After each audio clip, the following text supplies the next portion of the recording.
بسم اللہ الرحمن الرحیم۔ السلام علیکم ورحمۃ اللہ وبرکاتہ۔ الصلاۃ والسلام علیک یا سیدی یا رسول اللہ وعلی آلک واصحابک یا سیدی یا حبیب اللہ۔ ناظرین و سامعین، حضرت سلطان العارفین تقی سلطان باہو رحمۃ اللہ علیہ کی کتاب مفتاح العارفین کے پارٹ نمبر 11 کے ساتھ حاضر خدمت ہوں۔ آپ رحمۃ اللہ علیہ فرماتے ہیں، مرد مرشد میر صد در ہر مقام، مرشد نامرد طالب در تمام۔ مرد مرشد تو ہر مقام تک پہنچنے اور پہنچانے کی طاقت رکھتا ہے، جبکہ نامرد مرشد تو طالبوں سے محض نظر و نیاز کا طلبگار ہی رہتا ہے۔ ہاں، جو مرشد خود ایسی چیز کے لیے بےتاب ہے جو خدا اور بندہ کے درمیان حجاب ہے، یعنی اگر خود ہی طلب دنیا میں بےتاب رہے تو یقیناً اس کا طالب بھی دنیا کی طلب میں ہی پریشان و خراب ہے۔ آپ رحمت اللہ علیہ فرماتے ہیں، ہر کے راہ شد از مربی التفات، غر کے فی اللہ شد بوحدت جان حیات۔ جو شخص مرشد کامل کی محبت، بخشش و مہربانی حاصل کر لیتا ہے، یقیناً وہ وحدت الہی میں غرق فنا فی اللہ ہو جاتا ہے اور حیات جاودانی یعنی ذات کبریا کے ساتھ ہمیشہ ہمیشہ کی زندگی پا لیتا ہے۔ واضح ہو کہ انسان کے وجود میں 4 چیزیں ہیں: نفس، قلب، روح اور سر باری تعالیٰ۔ نفس کا تعلق ریاضت سے ہے، قلب کا تعلق تصدیق سے ہے، روح کا تعلق پاکیزگی سے ہے اور سر کا تعلق راز باری تعالیٰ سے ہے۔ اور جب توفیق الہی جو کہ نور اللہ کا ایک شعلہ ہے، جو ایک نوری لطیفہ کی مانند توفیق الہی اور رفاقت الہی کے باعث غیب الغیر سے دل کے درمیان پیدا ہوتا ہے، تو یہ چاروں نفس، قلب، روح اور سر باری تعالیٰ باہم ایک ہو جاتے ہیں۔ چنانچہ نفس قلب کی صفت اختیار کر لیتا ہے اور قلب روح کی صفات سے متصف ہو جاتا ہے اور روح سر کی تاثیر حاصل کر لیتی ہے۔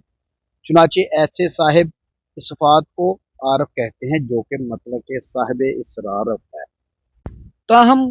وہ دنیا و اہل دنیا سے فرار ہوتا ہے، وہ ہمیشہ غر کے بسم اللہ ذات ہوتا ہے اور شرم کرنے والا از تماشا طبقات ہوتا ہے، اور عرش سے فرش تک سب کچھ اس کے لیے باعث حجاب ہے۔ البتہ استغراق فنا فی اللہ بقا باللہ اس کے لیے باعث ثواب ہے، کیونکہ اس کے لیے تو محض اللہ کی ذات ہی کافی کارساز ہے۔ چنانچہ وہ کہتا ہے، حسبی اللہ و نعم الوکیل، کہ میرے لیے اللہ کی ذات ہی کافی ہے اور اللہ ہی میرا بہترین کارساز ہے۔ واضح ہو کہ جس مرشد کی التفات و بخشش اس میں اللہ ذات کی راس ہے، تو طالب کو معلوم ہونا چاہیے کہ ایسا مرشد طالب کی ظاہری و باطنی جملہ گناہوں سے بھی آگاہ ہے۔ چنانچہ جو طالب مرشد سے اس میں اللہ ذات کی راہ حاصل کرتا ہے، تو ایسا طالب مرشد کے افعال میں گناہ کا متلاشی نہیں ہوتا، اور یہی خاص و خاص طالب اور مرید کے اوصاف و مراتب ہوتے ہیں۔ چنانچہ حضور نبی کریم صلی اللہ علیہ وآلہ وسلم کا فرمان ہے، المرید لا یرید، مرید وہی ہے جو خواہشات و تجسس سے مبرہ ہو۔ چنانچہ حضرت خضر علیہ السلام کی نظر باطن میں راہ صواب پر تھی، یعنی درست راہ پر تھی، جبکہ انہوں نے کشتی کو توڑ ڈالا، ٹوٹی ہوئی دیوار کو تعمیر کر دیا اور بچے کو قتل کر دیا، مگر جو اقوال و اعمال حضرت خضر علیہ السلام سے ظاہر ہوئے، وہ تمام کام حضرت موسیٰ علیہ السلام کی نظر میں مطلق گناہ تھے۔ نتیجتاً حضرت خضر علیہ السلام نے حضرت موسیٰ علیہ السلام سے فرمایا، پارہ نمبر 16 سورۃ الکہف آیت نمبر 78 میں فرمان خدا ہے، قال ھذا فراق بینی و بینک، یعنی اے موسیٰ اب میرے آپ کے درمیان جدائی ہے۔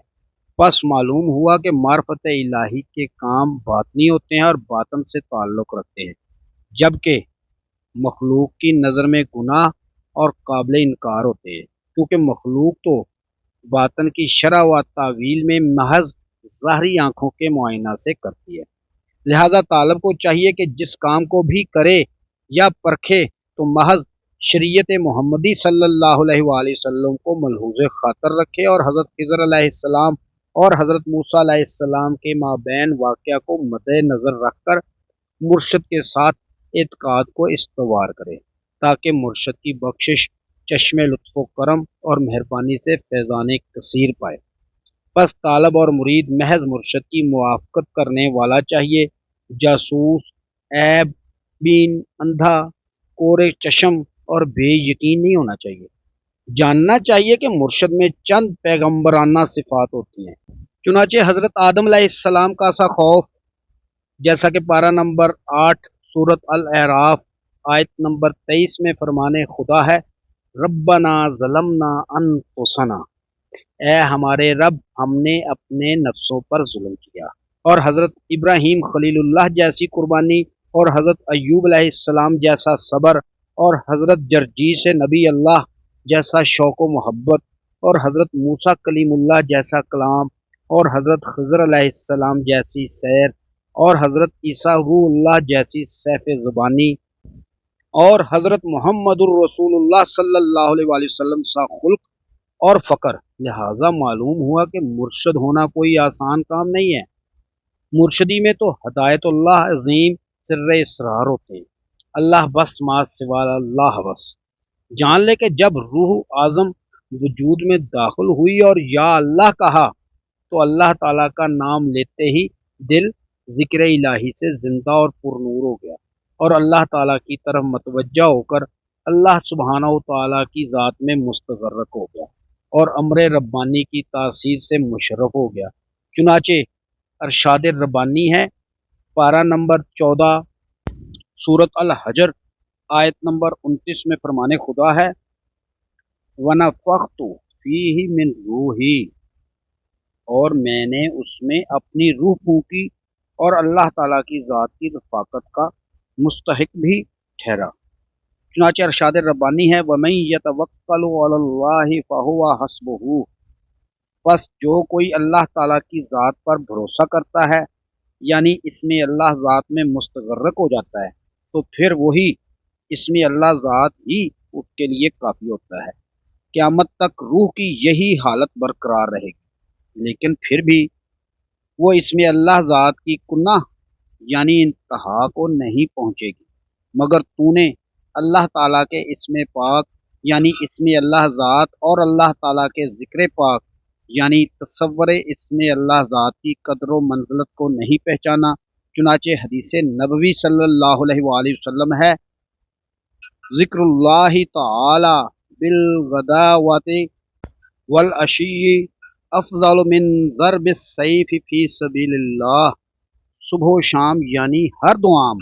اللہ تعالیٰ کا ذکر کرنا یعنی تصور اسم اللہ میں غرق رہنا راہ خدا میں تلوار سے لڑائی کرنے سے بھی بہت افضل و اعلیٰ ہے، کیونکہ تصور اسم اللہ ذات کی تلوار سے نفس کو قتل کرنے والا ذاکر یعنی صاحب تصور مرد غازی ہوتا ہے۔ اسی لیے حضور نبی کریم صلی اللہ علیہ وآلہ وسلم نے فرمایا، رجعنا من الجہاد الاصغر الی الجہاد الاکبر، ہم جہاد اصغر سے جہاد اکبر کی طرف رجوع کرتے ہیں۔ واضح ہو کہ اسم اللہ ذات کے باعث ذکر اللہ تعالیٰ پاک اور اعظم ہے، لہذا پاک اور معظم وجود کے سوا نہ نفع دیتا ہے اور نہ ہی قرار پکڑتا ہے۔ چنانچہ حضور نبی کریم صلی اللہ علیہ وآلہ وسلم کا ایک اور فرمان ہے، اسم اللہ شیء طاہر ولا یستقر الا بمکان طاہر، اسم اللہ ذات ایک پاکیزہ چیز ہے جو پاکیزہ وجود کے سوا کہیں قرار نہیں پکڑتا۔ جو شخص اخلاص کے ساتھ اسم اللہ ذات کا زبانی تکرار کرتا ہے اور اسے خاص تصدیق القلب بھی حاصل ہوتی ہے، تو اس کا دل ذکر اللہ اور نام اللہ یعنی یا اللہ سے جنبش کرنے لگتا ہے، اور جب صاحب تصور اسم اللہ ذات کا دل اور زبان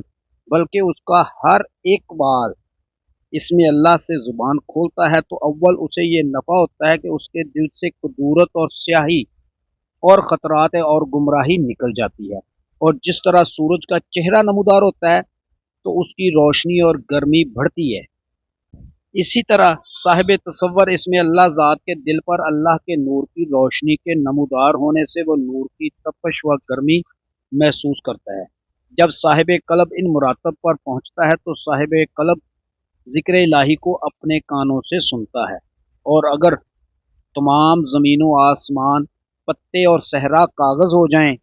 اور تمام روئے زمین کے درخت اور گھاس قلم بن جائیں اور آب دریا سیاہی بن جائیں اور جن و انس اور فرشتے اور 18,000 قسم کی مخلوق تحریر کرنے والی کاتب بن جائے اور شب و روز تمام سرگردان ہو کر بھی تا قیامت لکھتے رہیں